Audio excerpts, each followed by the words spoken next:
Hello and welcome to the CDW Canada Tech Talks podcast. I'm your host, KJ Burke. I'm joined by Sandi Jones, who's the IT operations lead at Interac. That's right.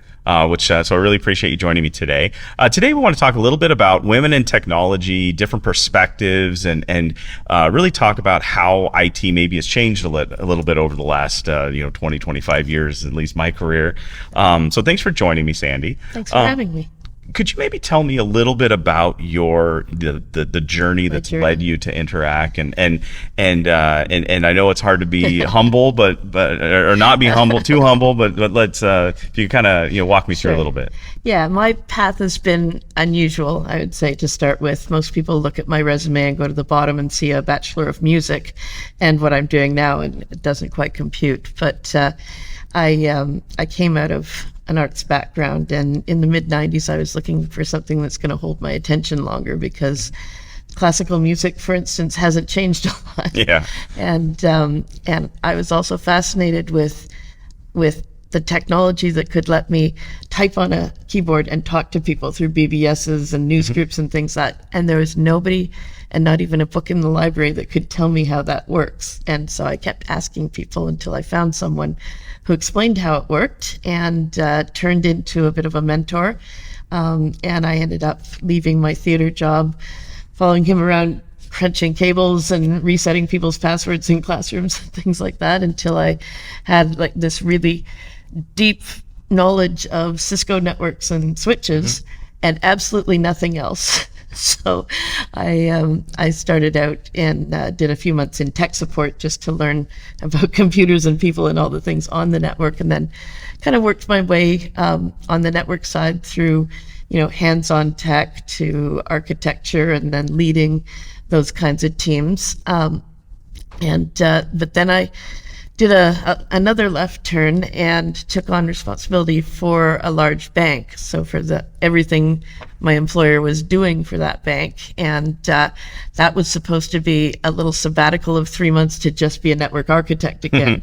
But the problem wasn't just the network. So I was with that for 4 years, doing leading a lot of change inside my organization and inside my customers' organization, to get things stable and working well.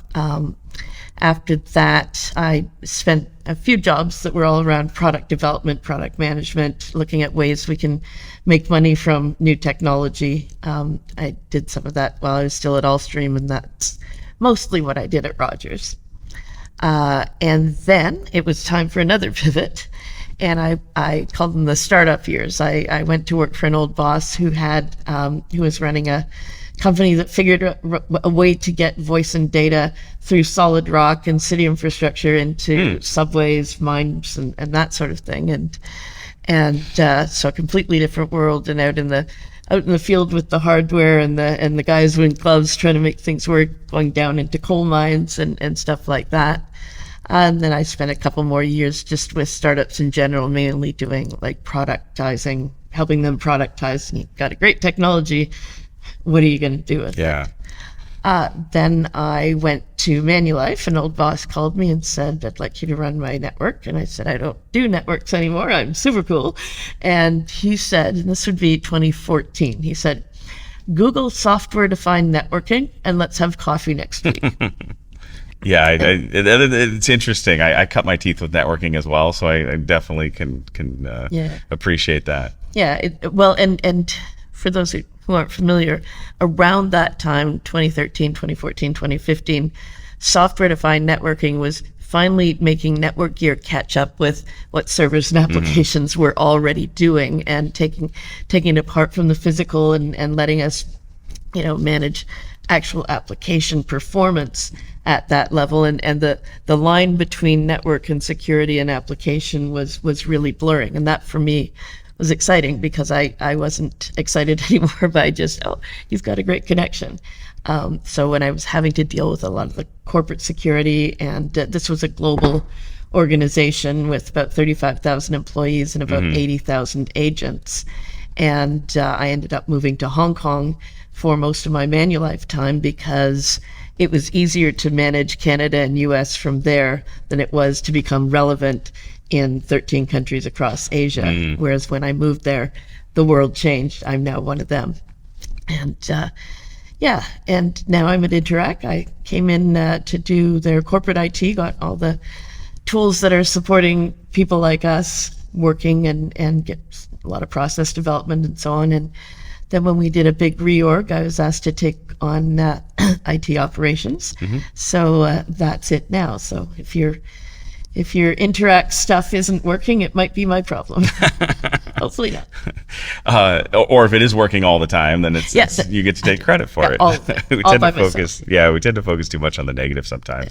Yeah, what I think was really interesting about the pathway that your career has taken is that you've worked in all different sizes of organizations. And I know when you and I were talking, specifically in Interac, there's been a lot of growth there recently. So how has your experience sort of led to this, where you've got all different tools? And again, I didn't think my couple of years as a radio DJ was going to ever be of value, but it's crazy as you go through your career. Sometimes things in your past they do show up, and yeah, they do layer. And I found that coming in from a background other than a comp sci degree was often an advantage, just because we were talking about earlier assumptions. I hadn't spent 4 years being told this is the one true way to do something, and so I could come at it differently. And same thing when you've worked in small and large and medium companies,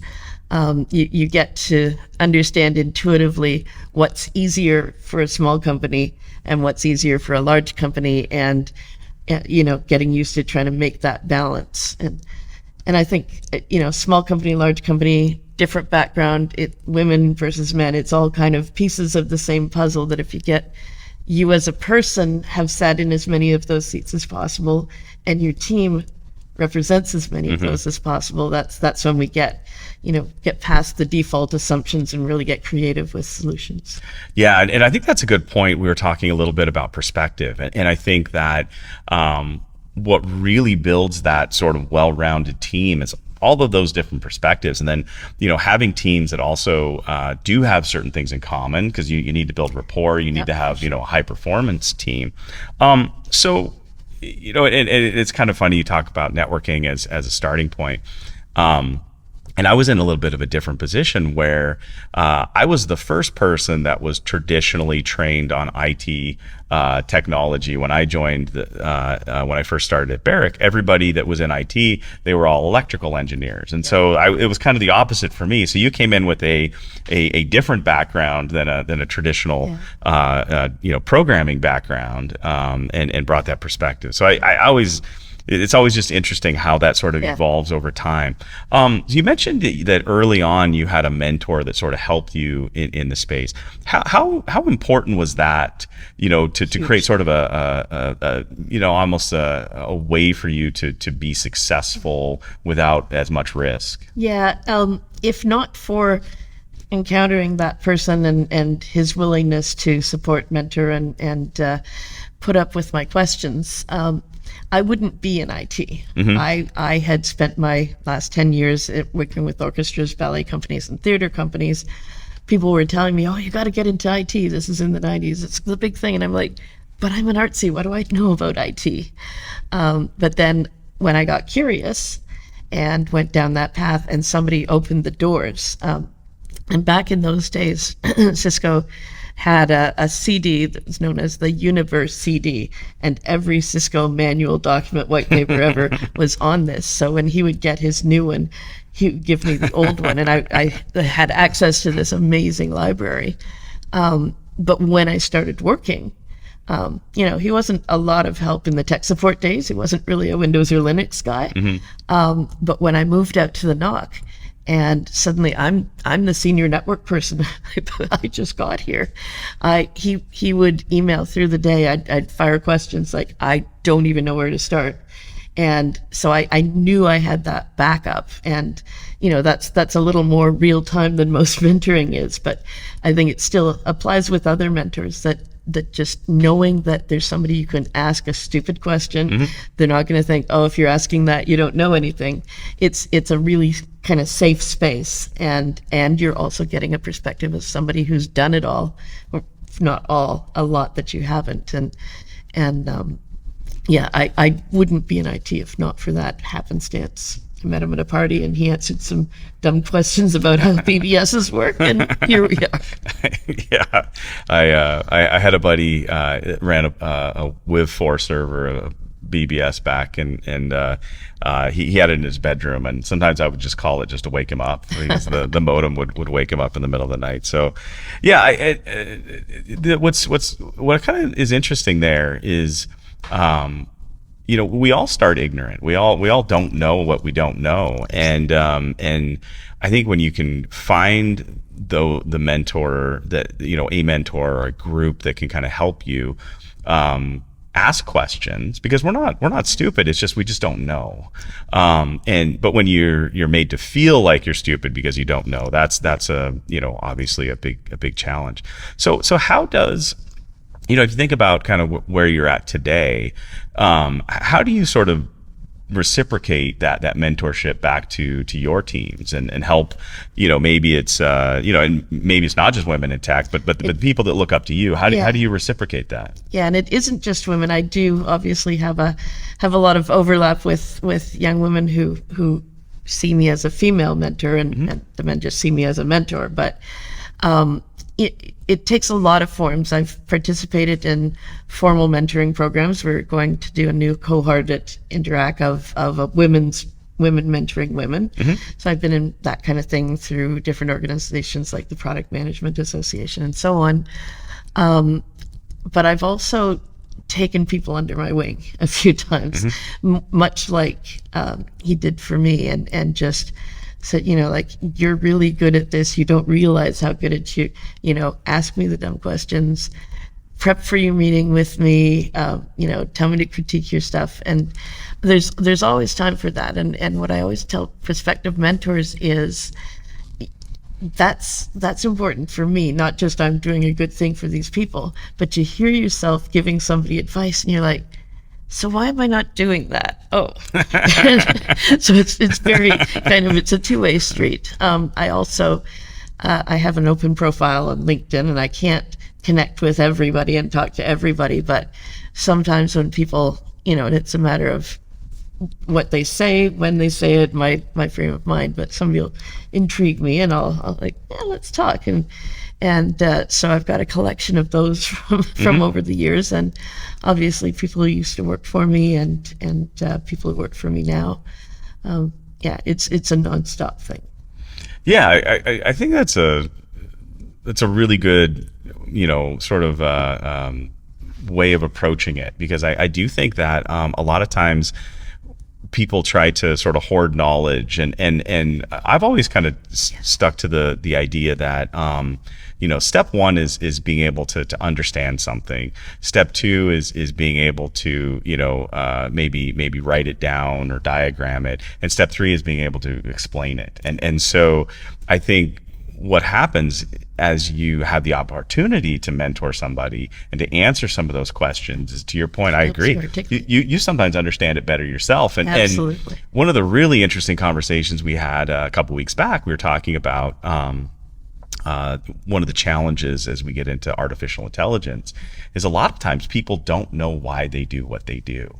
And if you can't provide context, you can't provide information, sometimes you struggle with that as well. So, so when you look at how you shifted gears, you were passionate about music, classical music. You were passionate about the visual arts and the theatrical arts, and you pivoted into technology. What was the driver there, and were you able to shift your passion into technology kind of one for one, or did it become an additional passion? How did you? No, I can see my life in phases of what's my biggest passion. The other stuff doesn't go away, but I think what drove me through each change is, wow, that looks interesting. I'd like to do that. And, having pivoted from a theater company to big networks, it's like changing to a different style of code, a different kind of platform, a different organization. Like, those are minor changes. So I had that kind of context. But the drive to get into technology in the first place was twofold. It was one, it got my interest. I was just using this stuff that nobody could explain. And frankly, the nonprofit arts community doesn't pay very well. And I passed 30, and I thought, I'd like to make more than $1,000 per year per year of my life. So there was something mercenary, but I've also not focused on growing my career, which I gather is a little abnormal. And certainly when I'm looking at the next generations and so on, it's like, how do I get ahead? How do I get ahead? And that just never bothered me. I just found like, here's something else I can do, and somebody's going to ask me to do that, or I'm going to offer to do that. And it's kind of gone organically, and I get really excited about whatever I'm working on. And Interac is a great example. I never really thought about Interac. They've got the card, we do the e-transfer. Never thought about the organization. Working in the Canadian financial IT space, I never thought about them. And once I got in and realized that like 20 million times a day, 38 million Canadians use this service, that's insane. And, I thought I knew what pressure was, because if I mess up, the whole bank goes down or the whole insurance company goes down. And here it's like, wow, if we mess up, the whole country goes down. Yeah. And we're aiming not to do that anymore, and we fixed that problem. But, it's easy to get behind the mission and look at where we are now, trying to bring more creative and high value payment services to Canada that other countries already have. And knowing that once we get there, we say, yeah, well, before I came along, it was like this, and I was part of that change. And that sort of thing just really, it works for me. Yeah, well, I think that's a really interesting point to make. And a bit of discovery during my career, I realized that I really just like solving problems. And so I think what's interesting there is you're bringing up a different passion, which is that passion to bring about change and positive change, impactful change. That's really interesting. So how, when you look back at your career and you look at some of those milestone moments, could you maybe share one or two of those where that sort of drive to innovate manifested in something, really meaningful? Sure. There are a lot of them. But they range. It's easy to talk about the ones where, like, here's a new technology and we adopted it and we got all this stuff. And the watershed moment for that side of me is Manulife when the pandemic hit. And virtually everybody was scrambling around to try to get enough online capacity to take their people home. And the leadership called us and said, like, what do you have to do? It's like, nothing, just go home. We had already shifted to what's now called SD-WAN and SASE, because we had business drivers for work from home, snowstorms in Canada, US, typhoons in Hong Kong, the Olympics in Japan. So we had put all this in and really broken away from the border of the office is just another place to sit. And having done that was pretty satisfying. But when we woke up and realized that having done that was saving our business and, keeping us productive right through, those are the kinds, and they don't happen often, but when you hit them, boy, it feels good. And it's also nice to be ahead of the game there. Yeah. Having done the hard work ahead of time, not necessarily because you anticipated something like the pandemic, but understanding the risk to the business if they can't continue to operate. Yeah.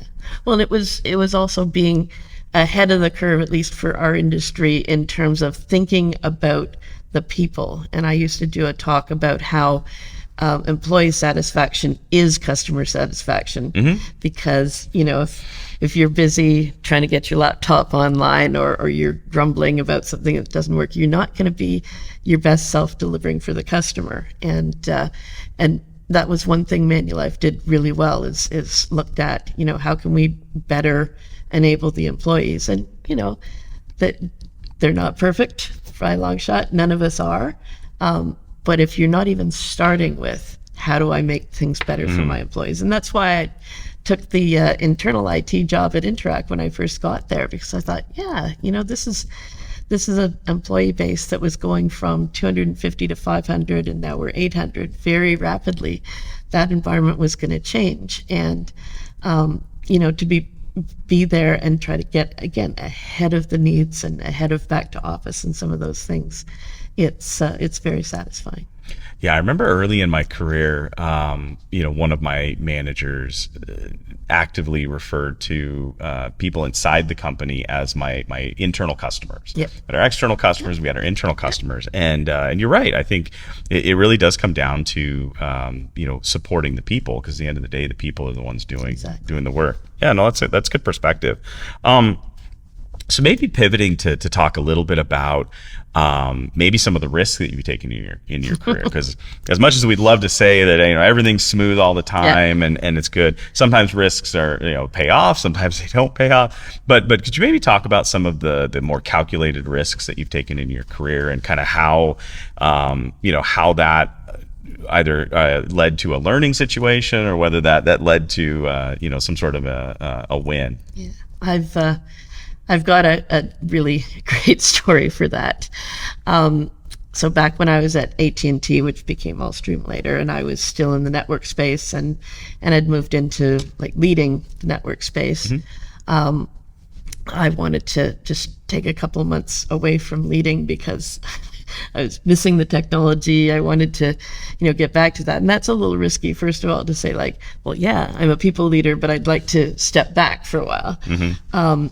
But what that turned into is when I went to fix, it's a big customer, $30 million, very unhappy with us, one more big failure and they're leaving kind of thing, which in the Canadian business, 30 million is like one of your top 1 to 3. And so I was going to fix their network because that's what everybody thought was the problem. And little PSA for network people, it's not the network. I used to joke that my network was fine until we started to put people on it. Yeah, exactly. Well, and I always joke too that when you look at the poor quality icons on your screen, they always show the network or the Wi-Fi, and that's because those are put there by application guys who want it to be blank on the network. But anyway, I took this challenge. Okay, I'll go fix their network, and it was very clear that, the network needed a little work, but the whole, the way their infrastructure was riding on top of the network needed to move, and my organization, their organization, and some of the third parties needed to change how we work better. And the biggest change we could make is to stop breaking things. So on my company's side of the equation, this customer, every time we're trying to fix the network and upgrade things, they veto it. And why do they veto it? Because we've gone wrong in a lot of those changes. So I spent some time to build up credibility with the CIO, as somebody who will tell him the truth and who's pretty good at judging how risky things are. And I made him a deal. I said, if I can promise that I'll only bring you change requests that I personally can vouch for, and you can get me fired if I'm wrong. If I do that, will you agree to approve pretty much whatever I bring in? And I'd established enough credibility then that he took the deal. But that was literally both organizations looking at me because, and I talked to the bank guys just a few years ago, and I didn't realize it at the time, but they personally, their jobs were at risk. And if there was one more outage like that, they were all going to get fired. And so not realizing even how big a thing I'd taken on, I just thought, well, that's the only way we're going to get ahead. And then I went back into my own organization and I said, hello, platform manager, let me see your change plan. They're like, who the heck are you? And I'm like, I'm the one who can get that bank not to veto you. Show me your change plan.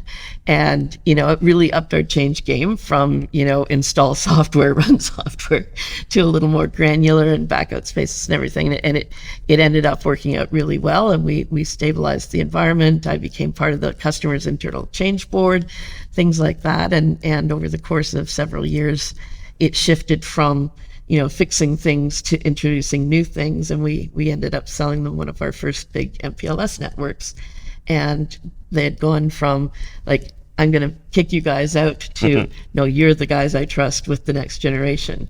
So, I mean, that had a big impact on my career, my credibility, my visibility, but also my confidence. And, we always talk about taking accountability, but a lot of people look at accountability as this is what I own and you have to do what I say. Whereas really it's more, whatever happens is my problem, so I'm going to help make sure that doesn't happen. And whatever good stuff happens, I'm contributing to. And that stint really, I was nervous. I thought I'd made a huge mistake. But it just got better and better and better. And then I learned just how many interesting things you can do if you show people that you'll take accountability and you'll see it through and get it done. And it changed everything. Yeah, and I think it's really powerful there. You're talking about trust, and it's kind of funny. You mentioned earlier when we were talking about not really spending a lot of time focusing on building your career. But I think there's people that build their career through posting on LinkedIn or vocalizing things. But there's also people who build their career by focusing on their personal brand. And one of the things that you mentioned when you're talking about your career journey was the willingness for some of your former bosses to invite you back to join them again. And so I think it really satisfied customer. Yeah, well, it speaks to the really delivering value through action, and I think that having that strong personal brand for those that know you, it really sort of it's a different it's probably the better way to build your career. I'm probably not likely to be on the keynote layer of a conference, but my sessions are always very popular. And that's kind of meaningful to me. And the LinkedIn thing is interesting because networking is incredibly important. Getting yourself out there, having an article that somebody wants to read and realizes, stuff, that's all important. But you're like any other product, right? If the product is great, that will be, exposure to added markets. If the product isn't great, that's a problem. And I see a lot of especially millennials, some Gen X, but a lot more pronounced in millennials. I got to get a certificate. What certificate should I get next? When I talk to staff about career development, it's like, so I could get this certificate or that certificate. And I'm sitting here, I've only ever taken 2 technical certificate tests in my life. I did my CCNA at a conference in the 90s because they were offering it free, and I said, hey, I'll do that. And then in the Allstream years, we all did ITIL training and certification. But other than that, I have no certificates. My education is all informal or business courses or mentoring or just jumping in and doing things. And I think now it is important to have certificates more now than it used to be, but I don't think certificates are what make a candidate stand out. And if you look back at your career and you say, okay, what am I good at that a lot of people aren't? And what do I like to do that a lot of people don't? You put those together, and like Hong Kong is a good example. I had a lifestyle that let me move to Hong Kong for 4 years. A lot of people don't have that, and those who have it don't want it.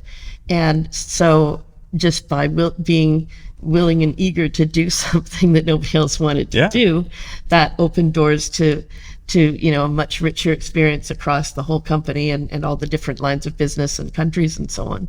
And I think that it's that, what am I good at? Other people aren't. What do I like to do? Other people don't.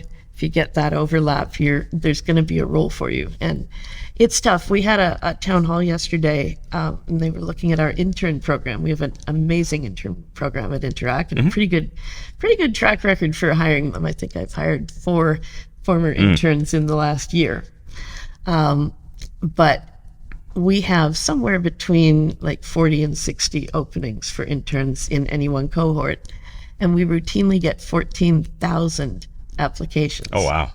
So, we always talk about, you need to network and so on. And you absolutely do. But even if you do everything right and your resume is perfect and it's hitting all the bullets, if nobody ever sees it because, there's literally 14,000 to look at. So I turn off the welcome sign when I'm in the midst of a hiring circle, and I just tell people, I can't talk to you right now. But then after the hiring circle, and they'll come back, folks who didn't didn't get the job, and they'll say to me, can you help me understand why, and so on. And in a lot of cases, hey, you made the short list.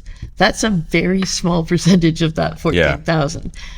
Take that away. It's like the bronze medal at the Olympics. That's not a loss. You're an Olympian, and just need to keep things in perspective, I guess. Yeah, and there is limited availability to hire. I mean, as many people as you. I'd love for us to just hire a bunch more people, and you'd think we'd be more effective. But it is definitely a challenge. So it's kind of funny because we talked about risks earlier. You did mention just packing up and moving to Hong Kong. That's also a big risk, right? So I think your willingness to take on those risks is I think those what I see as a risk may be a little different from what other people. Yeah, absolutely. And to your point, like being comfortable going into a space where maybe somebody isn't is Well, that also gave me the only real experience in my life of not being the default. Other than, I guess, being the woman in a technical organization and coming back to women, that it just didn't bother me as much as I keep getting told it should have. But it was not till I got to Hong Kong and realized that, I'm sitting in a meeting room and everyone but me is translating their thoughts into English from something else. And the people who speak English, they've been trained by, Chinese teachers, Australian teachers, British teachers, Indian teachers.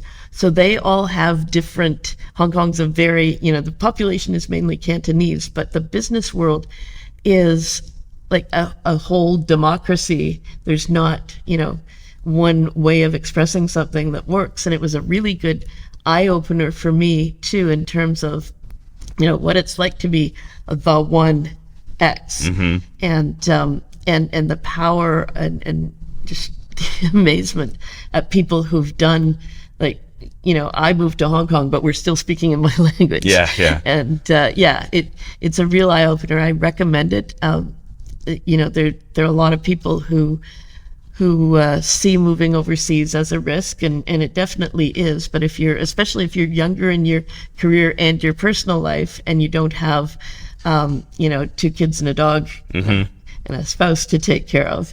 My partner and the dog stayed in Canada, and I was coming home for business trips every couple of months, and we went long distance for a couple of years, and kind of rekindles things.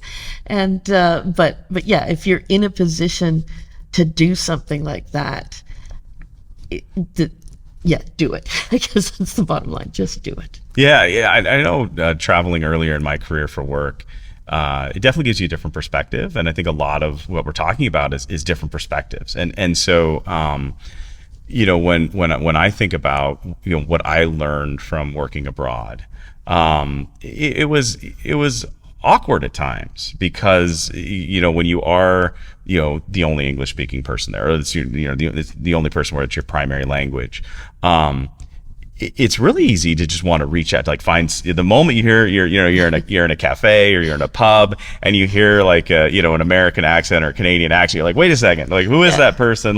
You immediately feel like a kinship. Well, you and I were talking about that earlier in terms of, we want enough diversity around the table, but we also need enough overlap and commonality in our backgrounds. And so if I'm the only woman, then that's one set of experiences that I'm not sharing with anybody there. If I'm the only person from Canada, it's a different, but, and it's important. And I think when we talk about more women in tech, it's not even specifically like we need women because they bring this thing. We need women because women who want to be there and women who are good at being there need to see peers and bosses and so on that it's the same as, if you're the only, 50-year-old in a group of 20-year-olds, which is kind of how I spent my startup days. Yep. You feel something outside, and it's good for empathy because now I've experienced that on a much smaller scale, versus somebody moving from overseas into Canada. Like, it's nothing like that. My business was all in English and so on, but it gave me a hint of just how important it is to have people that are like you in at least a few different ways. Yeah, I think it really drives, the ability to have that rapport and have that comfort level. And whenever you're skewed too much in one way or another, I think it becomes uncomfortable. And I think about I haven't watched the show, but my daughter loves it, Mad Men. And one of the things that she says, the funniest thing, or maybe it's the ironic thing out of the show, is that it's a bunch of late 20s, 30 something year old men trying to market products to women. Yeah. And there's no women in the room helping them have that conversation. And the analogy I like to use, I mentioned earlier, is you have a rowboat, and everybody knows how to be on the right side of the boat rowing with that one oar, and you can have a lot of activity, but you may not direct the boat where you want it to go. And I also think sometimes we put too much emphasis on one type of diversity versus another. It's really about just having perspective that helps cover all of that, because you can't sell as effectively without having good coverage of perspective. You end up with blind spots. Yeah. To that point, whichever demographic we're looking at, whether it's women or immigrants or whatever, that's what a big chunk of our user base uses, whether it's the employees or, in my case, the people of Canada with bank accounts. And you're right, we can't necessarily think from the perspective of all those groups. And if you're the one person representing a whole demographic, you're gonna feel probably a little intimidated by bringing it up and saying, I've had folks say, I know this is just a South Asian thing, and I'm like, do you have any idea how many of our customers are from South Asia? Yeah, and I think it's a good point. And with that, when you can reach that sort of quorum where you have enough people that people can be comfortable, I think one of the comments that you made when we were chatting before the podcast here, I thought really resonated with me, and that was that we are not just one aspect of what makes us up. We're made up of a bunch of different different personalities, different attributes. I've got different perspectives, identities even. Yeah, could you maybe explain that concept that you brought up, and kind of what that means to you? To me, when I look at, diversity is very consciously thought of right now, but it's always been a factor in, and I look at a colleague or I look at myself, and I don't see, I pick that lady over there. I don't just see her as a woman on the team. I also see her as a South Asian on the team, and as a millennial, and all those different things, as someone who took time out of their career for family. Like any given person around the table is a bunch of those things. And to really gel and really work as a team, I find that it works best if you can find a lot of those overlaps. So nobody's got exactly the same thing, and nobody's got every one of them. But if there's enough overlap, it's about the common experience. It's like, why do we get excited and go out in the streets to sing along with the Tragically Hip when we're not at a concert, we're just listening to them? It's because we all remember that night in 2016 when everybody's watching the hip. And so except I was in Hong Kong and nobody cared. I was online with a bunch of expats around the world. But it's those things that what you've gone through together. And I think that's also why it's hard to break into teams sometimes. They've been doing it one way for 6 years, and it's never been questioned. And you come in, you're like, well, you're successful, so maybe I should keep to myself. But have you ever thought of doing it this way? And you're not going to get heard if you don't have enough overlap with them that you can bond with them as people and really understand their perspective and know how to talk to them from their perspective, not yours. Yeah, I think that rapport is really important, and whether it's with your team, your customers, your direct reports, your management, like whoever, I think that's really powerful. And then the other thing that you mentioned earlier that I think this sort of leads into is with the example, you're talking to sort of this incumbent team, and you're saying, okay, well, how do I really break in and build that relationship? One of the interesting things that you noted about tech, though, is that tech is not about what we're doing today. It's about what we're doing tomorrow. And if you can maybe talk a little bit about that, and how the changeability and the constant innovation in technology has maybe sort of created openings in your career. For sure. I'll go back to the very beginning again, where I walked into a tech support office and I was surrounded by 15-year-old boys and who knew a whole lot of stuff that I had no clue about. And the first couple of weeks were a little rough that way. It's like people didn't want to necessarily take the time to explain the world to the old lady. Why is she even here? Until the network went down while the network administrator was at a conference not looking at his pager, and nobody could figure out what was going wrong. And, it was a bit of a risk to if you can get me physical access to the box, I can go past the password and see what's wrong in there. They're like, excuse me? Okay. And I did. And I bypassed the password. It was an issue in BGP between us and UUNet in the next building. So I called over to them, we fixed it, and then I went quietly back to my headset on. And the word went out. She can hack Cisco routers. It's like, no, it's a basic technique you learn in maintenance courses, but okay. So suddenly I was teaching them about Cisco routers, which, in the late 90s were the thing to know.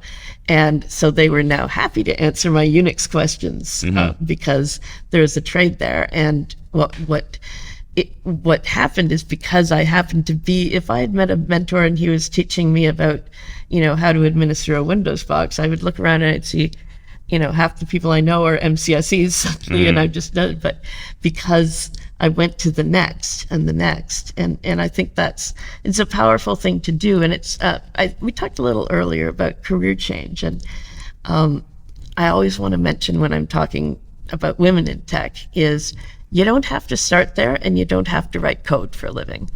And there's a huge perception of both of those things. And writing code, we should all know enough about it to be able to speak to the developers and understand kind of the constraints. But we don't all have to sit in a room with a hoodie and write code for the rest of our life.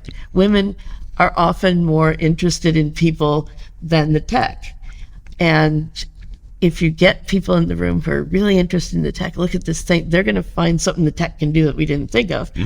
We're going to find something we need the tech to do that they didn't think of. So you bring us together. And so bringing people in from other careers where, they've been using tech, we all use it.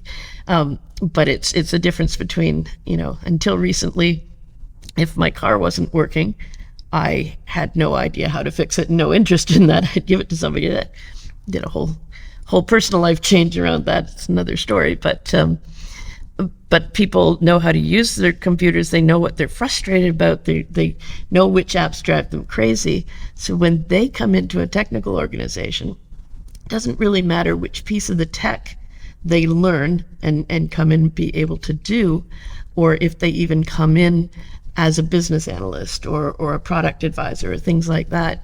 You bring those perspectives in, and there's new technology to fix things and to tap into markets. And if you're interested in that, there's, everybody theoretically wants to be on the leading edge. Most people don't actually want to be there. It's comfortable. I know how to do this. I don't want it to change. And so back to the, what you're good at and what you like.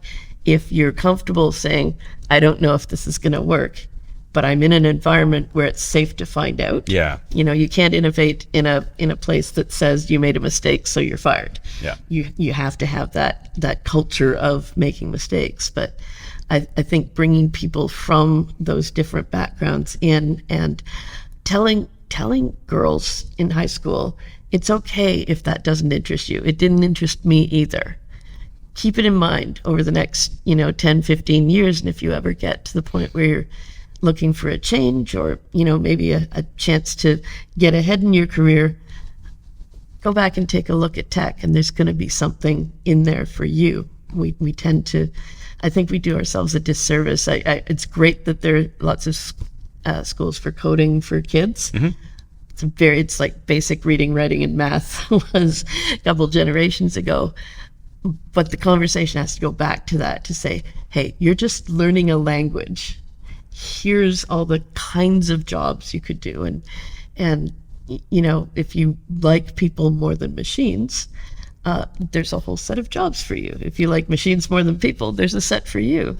And if you like doing things new, or you like to perfect the old thing, we need all those people in the mix, and there's a job for all of them, and we just have to look for it and find it and be comfortable saying, hey, can I do that?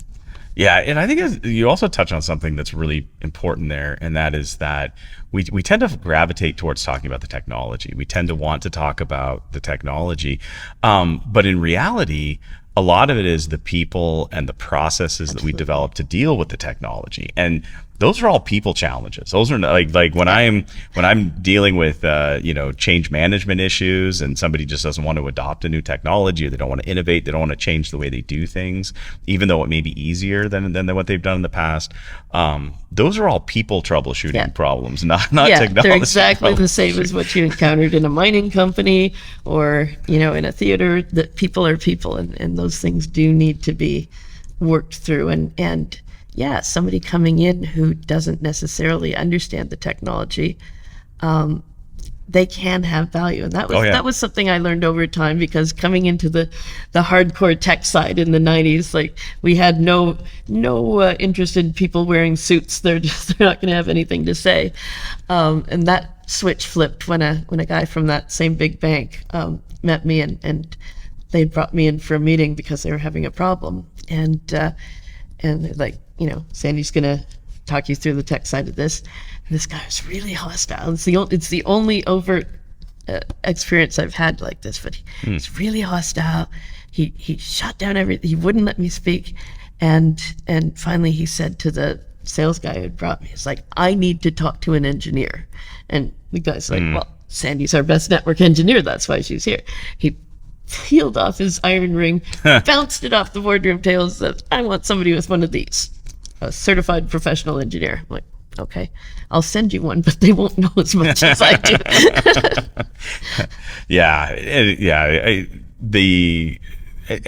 There's a lot of projects that stall, not because you didn't have a good coder, but you just didn't have a good team that could explain the value, help them understand how to utilize the tools, make sure that you were using the right processes. So it's a good point in that technology is in every business, every vertical, it's in every aspect. And I also think the average, whether you're a man, woman, doesn't matter.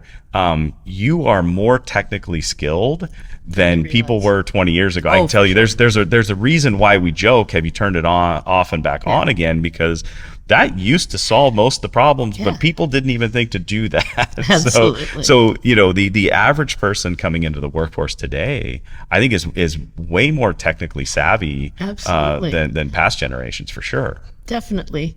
But in a sense, they're still like the person who knows how to drive the car doesn't know how to fix the engine. That's true. And,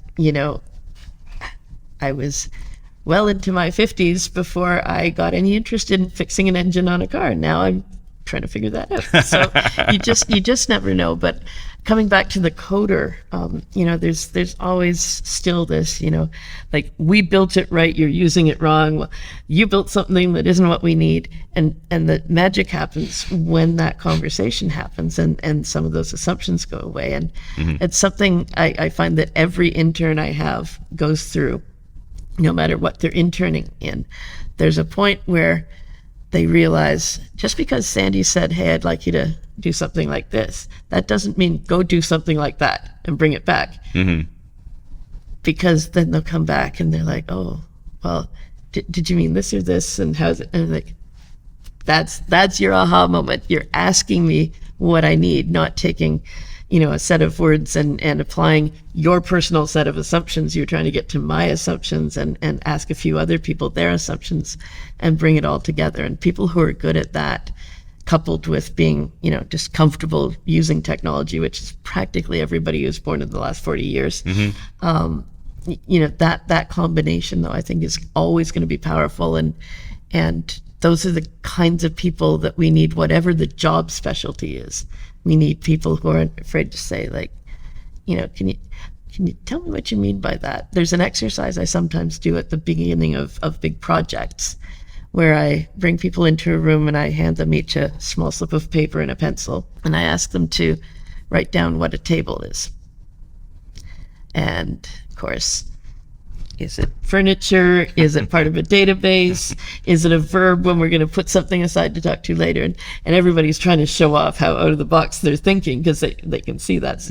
And so you get, a dozen different definitions of table. And I say, you're all right. So now in meetings when things come up and we see people like, this is this and this, it's like, is it a table or a table? And then it's kind of back and it's like, okay. When I say this, I mean this. Oh, well, I thought it meant that. And that's a valuable tech skill. Oh yeah. The breakdown is a lot of time communication or as you point out, assumptions, and we talked about that a little bit earlier too.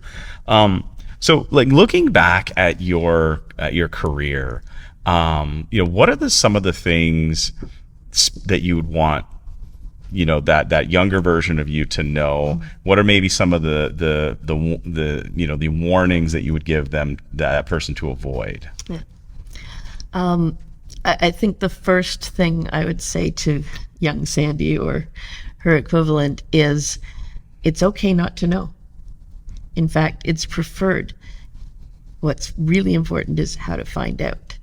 And, coming up in a world before Google, I'd done all my schooling in a world where, to know something was the most valuable thing. And we were flipping into today's world, just gradually edging in where, hey, now if you don't know something, you look it up on your phone and now you do know it.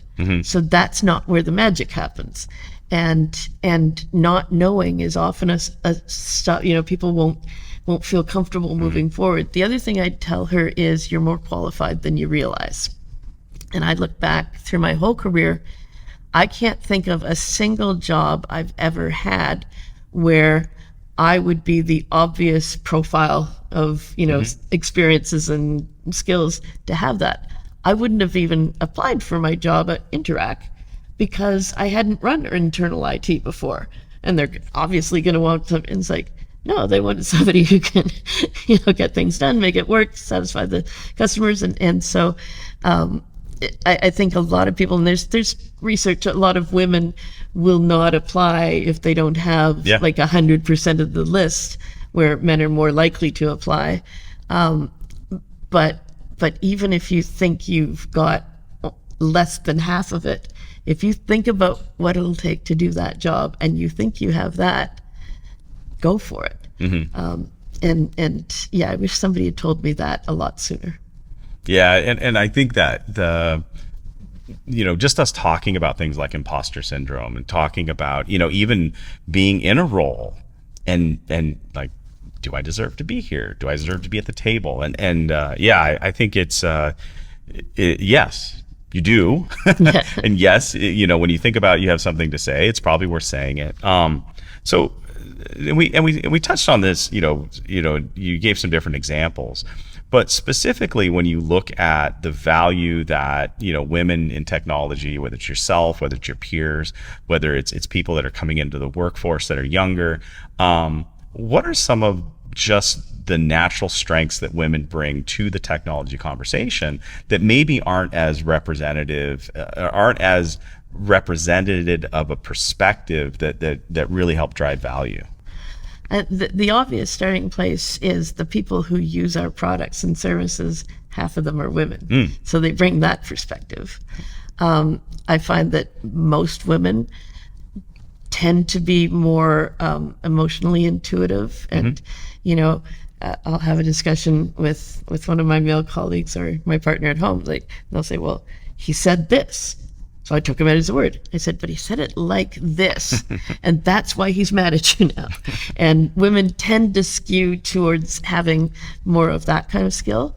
The other thing I think, too, is, although I didn't take this path, women who step out of the workforce, raise kids, and then want to come back, if they hadn't started coming back and showing that you can be very top-notch in your job, even though you've been away for a while, whether it's a paternity leave, maternity leave, we wouldn't have so many men that we have now who are willing to and feel safe taking a year off for paternity leave. women showed that it's possible to step out and step back in. And so I think that's had an effect on everybody else. People step out to go to school, to travel, whatever it is. And that's, I think, built on a lot of the credibility that returning mothers brought to the workplace. Yeah, and having two kids definitely teach you patience, humble you a little bit, teach you a different perspective. So, I think that's just another perspective that I think women can bring back into the workforce. So you talked a little bit about mentorship and how mentorship works. What are some of the networks or what are some of the mentorship networks that women can plug into when it comes to technology? Are there any that sort of jump out that you'd recommend? There are a lot. Mm-hmm.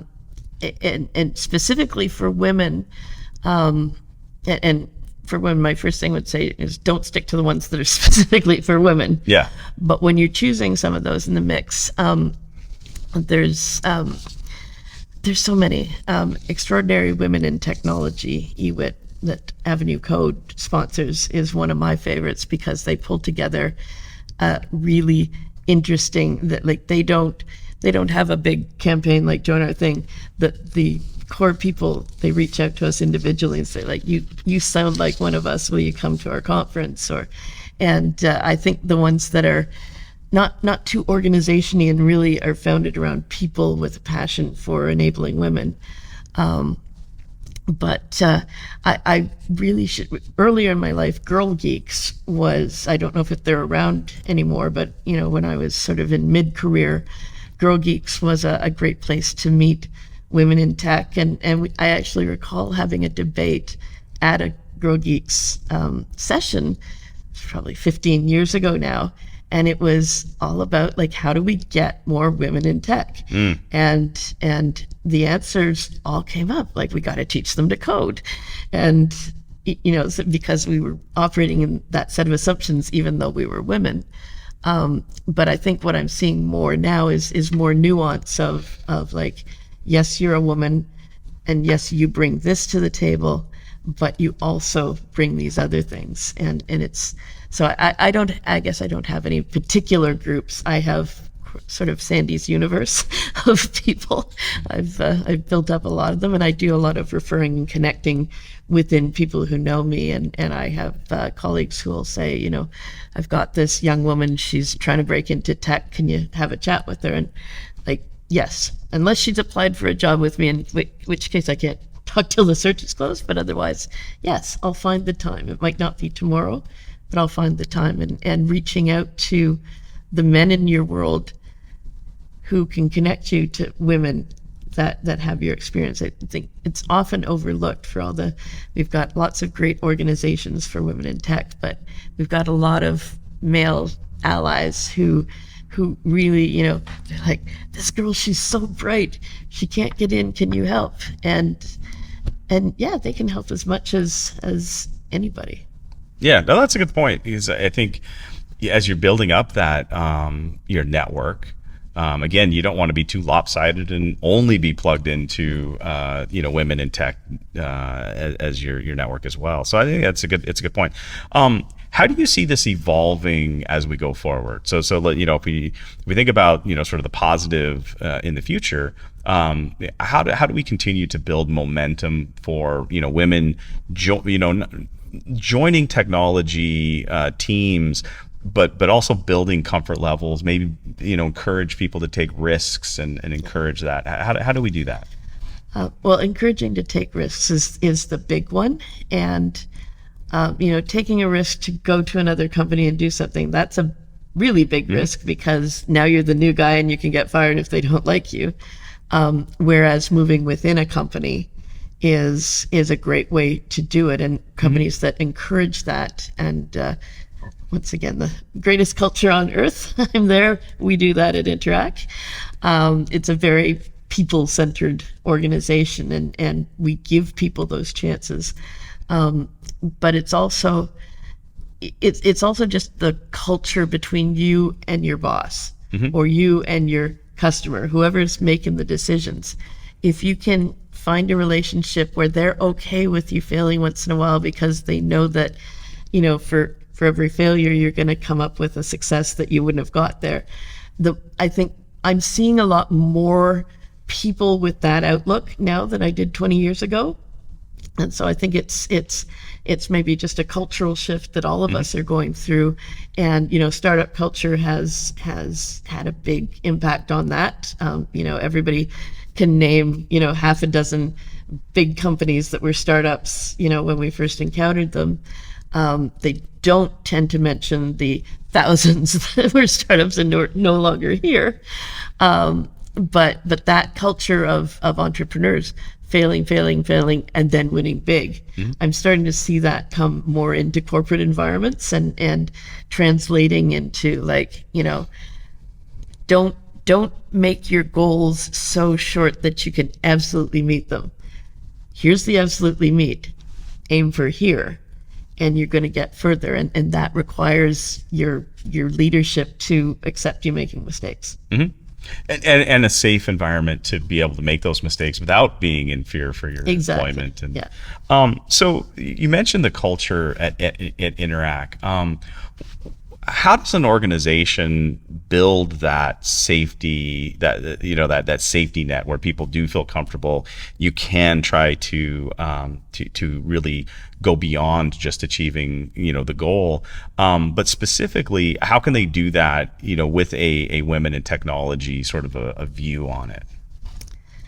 That's an excellent question. I'm not sure I'm qualified to answer it, but I'll give it a shot. So some of the things that we do anyway as part of a good diversity program, like having a women's employee resource group and a women's mentoring program and so on, helps you build relationships with people at other levels in the company who can speak for you. And, if it's like, should I take a chance on this person running this project? If 3 executives know you and say, oh my God, yes, there you go. And a lot of the programs that are meant to bring women together and bolster women, that's the main thing they do, is they give you these relationships and give the senior people more exposure to you.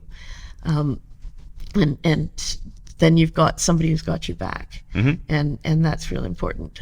I also think at Interac, the fact that we have so many different ERGs for so many different parts of our identities, and that we openly celebrate every cultural holiday we can think of, even the ones that aren't a holiday. And we have the ERGs, bring in food and cultural lessons and so on.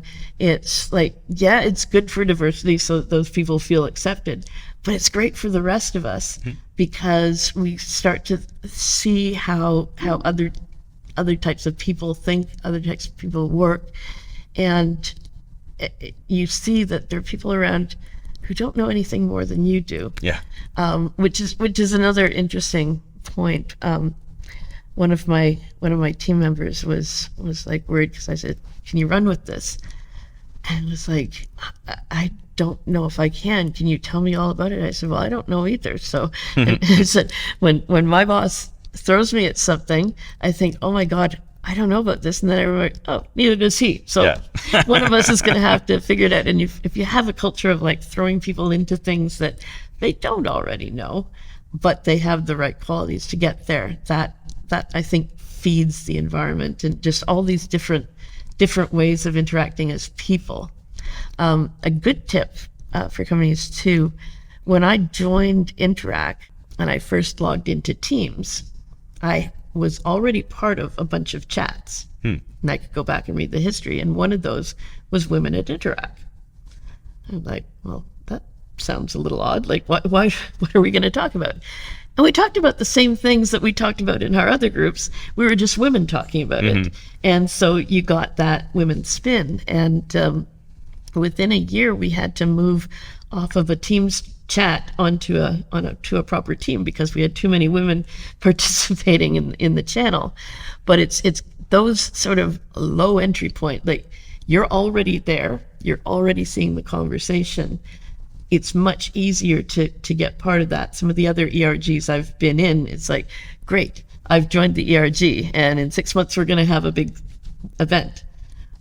But it's making it a day-to-day, like, here's people like me. And I know that some of my team members belong to chats of all kinds of different groups across the company that I didn't know that exists. I found out yesterday we have a Teams channel for East End Toronto people. Yeah. Who knew?